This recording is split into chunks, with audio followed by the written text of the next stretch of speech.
மசாஹிமா கிட்ட நாங்கள் இப்படி ஒரு எஃப்ஆர் கேஸ் நாங்கள் ஃபைல் பண்ணணும், நீங்கள் இதுக்கு ரெடியா என்று கேட்ட நேரம் அவர் சொன்ன ஒரே ஒரு வார்த்தை தான், மேடம் சார் நாங்கள் ஏழைகள் தான் ஆனால் கோழைகள் அல்ல, ஆகவே எங்களுக்கு ஒரு நீதி கிடைக்கிறதுக்கு நீங்கள் சொல்கிற மாதிரி நாங்கள் எப்படியும் செய்கிறதுக்கு தயாராக இருக்கிறோம். ஏழைகள் தான் ஆனால் நாங்கள் கோழைகள் அல்ல என்ற அந்த மசாஹிமாவுடைய வார்த்தைகள்.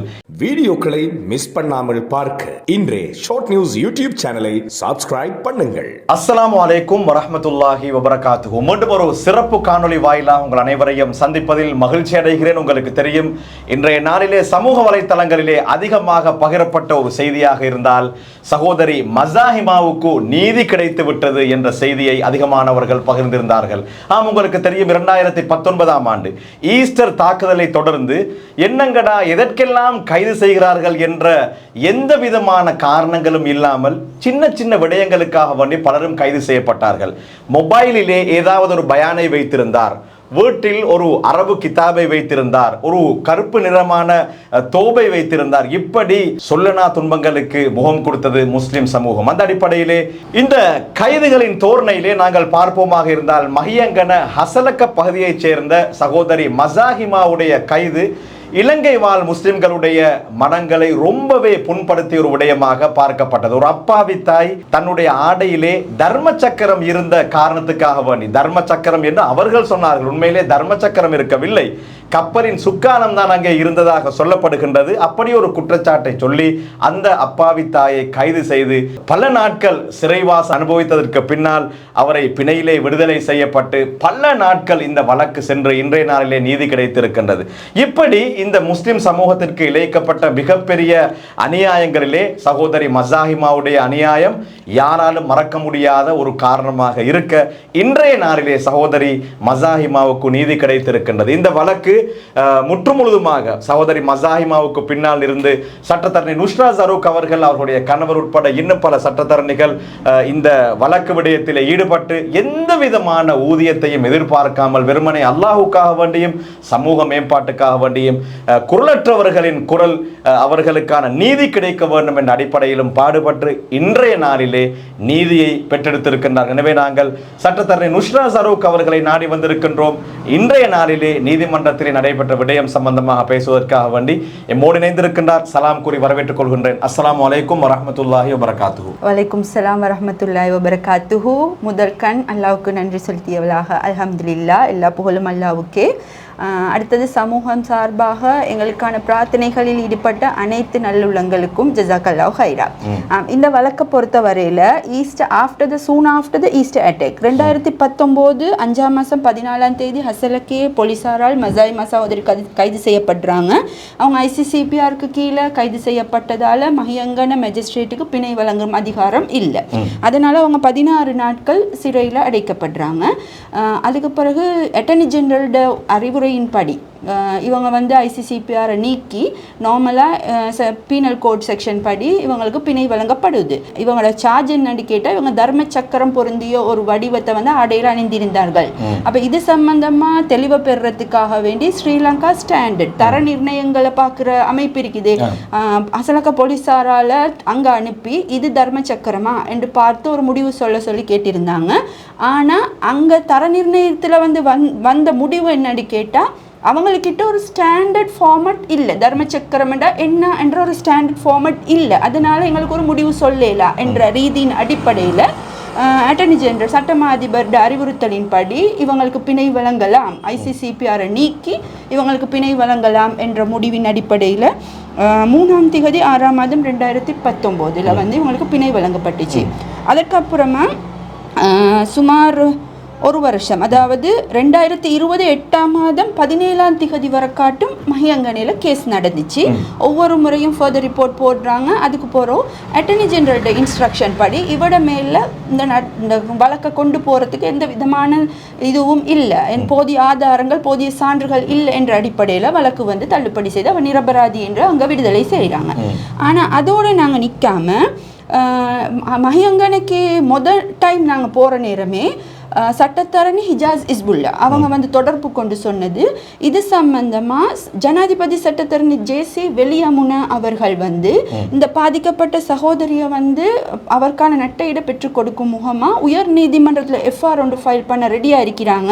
இது சம்பந்தமான டாக்குமெண்ட்ஸ் எல்லாம் எடுத்துகிட்டு வர சொல். அந்த அடிப்படையில் தான் நாங்கள் மஹியங்கனிலேருந்து எல்லா டாக்குமெண்ட்ஸையும் கலெக்ட் பண்ணி சட்டத்தரணி ஜனாதிபதி சட்டத்தரணி ஜேசி வெளியமுன தலைமையிலான குழுவோடு சேர்ந்து இன்ஸ்ட்ரக்டிங் அட்டர்னியாக நான் இருந்து இந்த வழக்கை வந்து நாங்கள் ஃபைல் பண்ணினோம். இந்த வழக்கை ஃபைல் பண்ணினது வந்து 13/6/2019, அதாவது சூன் ஆஃப்டர் த பெயில் அவரோட பெயில் கிடைச்ச உடனே நாங்கள் இந்த இதை ஃபைல் பண்ணிட்டோம்.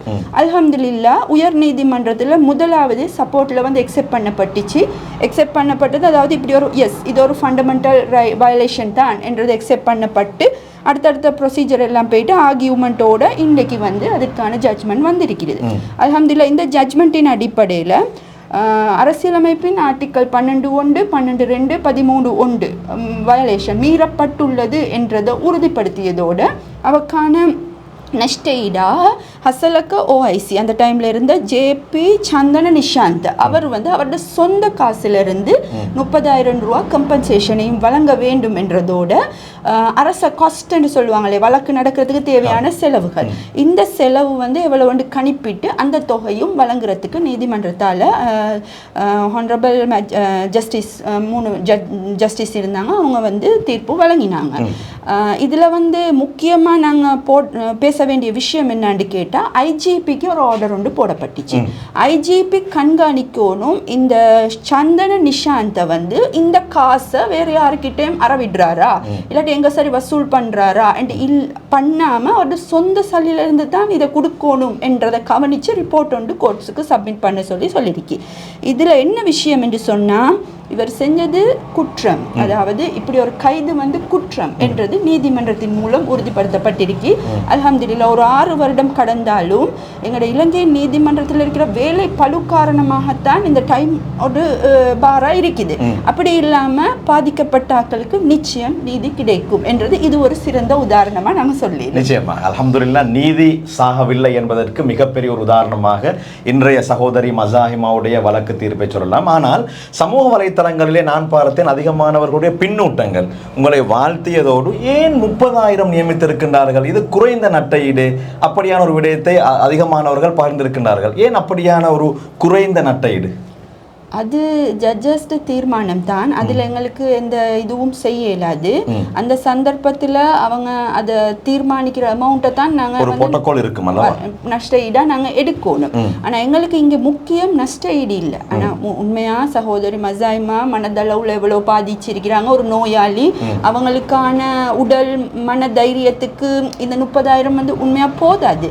ஆனாலும் நீதிமன்றம் நியமித்த தொகைக்கு எதிராக எங்களுக்கு வந்து எதுவும் சொல்லல, நீதிமன்றம் தான் நியமிச்சிருக்கிறது. அதாவது ஒரு 1000 ரூபாய் நியமித்திருந்தாலும் கூட அவர் குற்றவாளி என்பதை நிரூபித்தது நமக்கு கிடைத்த மிகப்பெரிய வெற்றி. அதாவது இது ஒரு கேஸ், அதாவது இந்த மாதிரியான திரும்ப கைதுகள் போலீசாரால இப்படி இல்லீகல் அரெஸ்ட் அண்ட் டிடென்ஷன் அவங்களோட தற்றுணிப்பை பயன்படுத்தி இப்படி அரெஸ்ட் அண்ட் டிடென்ஷன் நடந்தா அவங்களுக்கு இது ஒரு பாடமா அமையும்.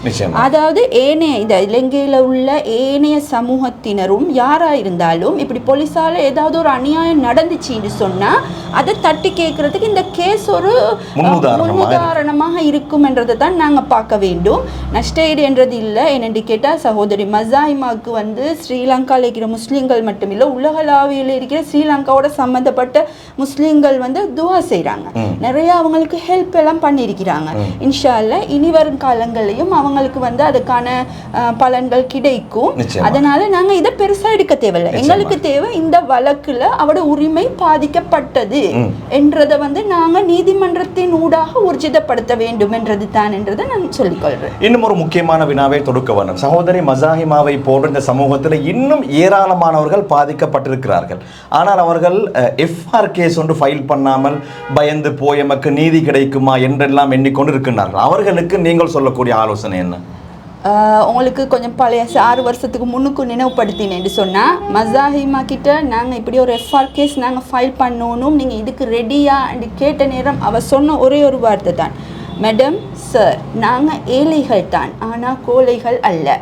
ஆகவே எங்களுக்கு ஒரு நீதி கிடைக்கிறதுக்கு நீங்கள் சொல்கிற மாதிரி நாங்கள் எப்படியும் செய்கிறதுக்கு தயாராக இருக்கிறோம். இந்த நேரத்தில் எஃப்ஆர் என்று சொல்கிற நேரம் அது ஒரு வெரி காஸ்ட்லியான கேஸ். ஆனால் அதனால தான் நிறைய பேர் பயப்படுறது எங்களுக்கு செலவு வருமே அப்படி இப்படி. ஆனாலும் ஃப்ரீயாக செய்கிறதுக்கு, அதாவது ட்ரஸ்ட் எல்லாம் இருக்குது ஃப்ரீயாக செய்கிறதுக்கு, இந்த மாதிரியான சமூகம் சார்ந்த விஷயங்களை வந்து கையில் எடுத்து ஃப்ரீயாக செய்கிறதுக்கு சட்ட உதவி ஆணைக்குழு இருக்குது, நிறைய லாயர்ஸ் இருக்கிறாங்க. அதனால் நீங்கள் பொருத்தமானவங்களை அணுகினீங்கன்னா உங்களுக்கான நியாயம் கொஞ்சம் லேட்டாவினாலும் கட்டாயம் கிடைக்கும். நிச்சயமாக ஏழைகள் தான், ஆனால் நாங்கள் கோழைகள் அல்ல என்ற அந்த மசாஹிமாவுடைய வார்த்தைகள் என்னுடைய உள்ளத்தை தொட்டது. இறுதியாக சொல்லுங்கள், எத்தனை முறை கொழும்பில் இருந்து மஹியங்கன நீதிமன்றத்திற்கு சென்றிருப்பீர்கள்? அதை கட்டாயம் சொல்லவே ஓணும். வழக்கு ஃபைல் பண்ணின நேரத்திலிருந்து நாங்கள் ஒரு 8 முறை நாங்கள் மஹியங்கனைக்கு சென்றிருக்கிறோம். அதுவும் குறிப்பாக இந்த வழக்கு வாரது வந்து நோன்பு காலத்தில், நோன்பு 2 வருஷம் நோன்பு வந்து கவர் ஆகிச்சு இந்த வழக்கில், போகிறதும் வாரதும் அப்படி நோன்பு காலத்தில். அது மட்டும் இல்லாமல் மசாஹிம் வழக்கு முடிஞ்சு வார நேரம் அவங்க அந்த துவா செய்கிற நேரம் எங்களுக்கு அது ஒரு பெரிய ஒரு திருப்தி, ஒரு பூஸ்ட். ரைட். அவங்க மட்டும் இல்லை, மசாஹிமா அவரோட கணவர், மகள், மருமான் அவர் மட்டும் இல்லை, ஊரில் இருக்கிற எவ்வளோ பேர் வந்து பார்ப்பாங்க. ஊரில் இருக்கிற எவ்வளோ பேர் நீதிமன்றத்துக்கு முன்னுக்கு இருந்து வந்து பேசி கதைச்சி சந்தோஷம் வாழ்த்தி துவா செஞ்சு போறாக்கள் நிறைய பேர் இருக்கிறாங்க. அதனால ஒரு 8 முறை போனாலும் எங்களுக்கு அந்த டயர்டோ அந்த இதோ எதுவுமே விலங்கல்ல, அந்த மக்களோட துவாவால். முக்கியமான ஒரு விடயத்தை இந்த இடத்திலே நான் பகிர்ந்து கொள்ள வேண்டும். அதாவது இன்னும் சட்டத்தரணிகள் இருப்பார்கள், அவர்களுடைய பெயர்களை சட்டத்தரணி நுஸ்ராவே சொல்லட்டும். ஆனால் நான் இருவரை ஞாபகப்படுத்துகின்றேன். ஒன்று, சட்டத்தரணி நுஸ்ராவின் தந்தை யூசுப் நஜ்முத்தீன் மௌலவி அவர்கள். அவரும் இவர்களை போன்ற ஒரு மிகப்பெரிய போராளி, ஒரு தியாகி. அல்லாஹ் அவருடைய மன்னரையை சுவனத்து பூஞ்சோலையாக மாற்ற வேண்டும் என்று இந்த தருணத்திலே பிரார்த்திப்பதோடு, சட்டத்தரணி நுஸ்ரா சரூக் அவர்களுடைய கணவர் சட்டத்தரணி சரூக் அவர்கள் எல்லா சந்தர்ப்பங்களிலும் இவர்களுக்கு பின்னால் நின்று, அதாவது இவர்களை ஊக்கப்படுத்தி கொழும்பில் இருந்து மஹியங்கனைக்கு அழைத்து சென்று சுபஹானல்லாஹ் அவருடைய தியாகத்தை அதாவது சொல்லி முடிக்க முடியாத அளவு தியாகம், அதனை அவர் சொல்வது பொருத்தமல்ல. எனவே தான் நான் சொன்னேன். எனவே சட்டத்தரணி சரூக் அவர்களுக்கும் அல்லாஹ் அருள் பாலிக்க வேண்டும். ஒட்டுமொத்த முஸ்லிம் சமூகமும் அவர்களையும் துவாவிலே மறக்க வேண்டாம் என்பதை ஞாபகப்படுத்திக் கொண்டு ஏனைய சட்டத்தரணிகளை சொல்லுங்கள் நீங்கள். முதலாவது நான் ஏற்கனவே சொன்ன மாதிரி சட்டத்தரணி ஹிஜாஸ் இஸ்புல்லா அவருக்கு நான் என்ற நன்றியை தெரிவித்துக் கொள்கிறேன். என்னென்னு கேட்டால் அவர் தான் என்னைய தொடர்பு கொண்டு இது சம்பந்தமான முதலாவது ஸ்டெப்பை எடுத்து வச்சார். இவங்களுக்கு உதவுறதுக்கான வழியை எங்களுக்கு ஏற்படுத்தி தந்தது. ரெண்டாவது வந்து ஜனாதிபதி சட்டத்தரணி ஜேசி வெளியமுன அவர் வந்து எந்த விதமான ஒரு 5% ஒரு காசு இல்லாமல் எங்களுக்கு வந்து இந்த கேஸை ஃபைல் பண்ணி சப்போர்ட் பண்ணி, அவர் வெளிநாடு போக்கோல அவருடைய ஜூனியர் டீம் கிட்ட இந்த கேஸை கொடுத்துட்டு போனார். கொடுத்துட்டு போகிற நேரம் சொன்னது, இந்த கேஸ் முடிய வர காட்டும் இதை வந்து ஹேண்டில் பண்ணணும், இடையில விடுறது இல்லை என்று சொல்லி லெட்டர் எழுதி கொடுத்துட்டு போனார். அதே போல் அவங்களோட ஜூனியர் டீமில் இருக்கிற புலஸ்தி ஹேவமன்ன சட்டத்தரணி அவராக இருக்கட்டும், ஹரணியாக இருக்கட்டும், அதே மாதிரி எங்களோட சக நண்பிகளான இர்ஃபானா இம்ரானா இருக்கட்டும், நளினி இளங்கோனா இருக்கட்டும், எல்லாரும் வந்து இந்த கேஸில் எதையுமே எதிர்பார்க்காம நான் போகலாண்டா அவங்க போவாங்க, இதை ஃபைல் பண்ணணும் எனக்கு வேலையாக இருக்கேன்னா டக்குன்னு அவங்க போய்ட்டு ஃபைல் பண்ணுவாங்க. எல்லா வேலையும் நாங்கள் ஷேர் பண்ணி செஞ்சோம். அதோட முக்கியமாக எனது கணவர் சரூக் அவருக்கு நான் நன்றியை சொல்லிக்கொள்ளணும். என்கிட்ட எந்த இடத்துலையும் ஏலா என்ற ஒரு வார்த்தை இல்லாமல் எல்லா இடத்துக்கும் எல்லா சந்தர்ப்பத்திலையும் இந்த வழக்கு சம்பந்தமாக முழு ஆதரவு வழங்கியதற்கு ரொம்ப நன்றி. அனைவருக்கும் மீண்டும் ஒரு முறை எங்களுடைய நன்றிகளை நாங்கள் நேயர்கள் சார்பாகவும் தெரிவித்துக் கொள்வதோடு, சகோதரி மசாஹிமா கைது செய்யப்படுவது இனவாதம் தலைவிரித்து ஆடக்கூடிய, அந்த இனவாதம் உச்சக்கட்டத்திலே இருக்கக்கூடிய இனவாத பின்னணியிலே கைது செய்யப்படுகிறார். ஆனால் இன்றைய தினம் அவருக்கான தீர்ப்பு வழங்கப்படக்கூடிய நேரத்திலே சட்டத்தரணி நுஸ்ரா சரூக் அவர்கள் சொன்ன பெயர்களை பார்க்கும் போது முஸ்லிம் அல்லாத நம்முடைய எத்தனை உறவுகள் அவருக்காக வேண்டிய ஆஜராக இருக்கின்றார் என்பதை பார்க்கும் போது ரொம்பவே சந்தோஷமாக இருக்கின்றது. எனவே எதிர்வரக்கூடிய காலங்களிலும் இந்த நாட்டிலே இனவாதம் இல்லாமல் அனைவரும் சந்தோஷமாக வாழ வேண்டும் என்ற பிரார்த்தனையோடு மீண்டும் ஒரு முறை சட்டத்தரணி நுஸ்ரா, சட்டத்தரணி சரூக் உட்பட இந்த குழுவினருக்கு எங்களுடைய நன்றிகளை தெரிவித்துக் கொண்டு விடைபெற்றுக் கொள்கின்றேன். நன்றி. உயர்கல்வித்துறையில் 15 வருடங்களை நிறைவு செய்த பம்பலப்பிட்டிய அமேசான் காலேஜ் அண்ட் கேம்பஸில் புதிய வகுப்புகள் ஆரம்பம். முன்பள்ளி ஆசிரியர் பயிற்சி நெறி, உளவியலும் உளவளத்துணையும், கணனி, ஆங்கிலம் மற்றும் முகாமைத்துவ பாடநெறிகளுடன் HND, டிகிரி, மாஸ்டர்ஸ் வரையான பாடநெறிகள் இலங்கை பல்கலைக்கழக மானியங்கள் ஆணைக்குழுவினால் அங்கீகரிக்கப்பட்டு கல்வி அமைச்சின் கீழ் 3ஆம் நிலை தொழிற்கல்வி ஆணைக்குழுவினால் பதியப்பட்ட அமேசான் காலேஜ் அண்ட் கேம்பஸ். மேலதிக விவரங்களுக்கு 0765 204 604 www.amazoncollege.lk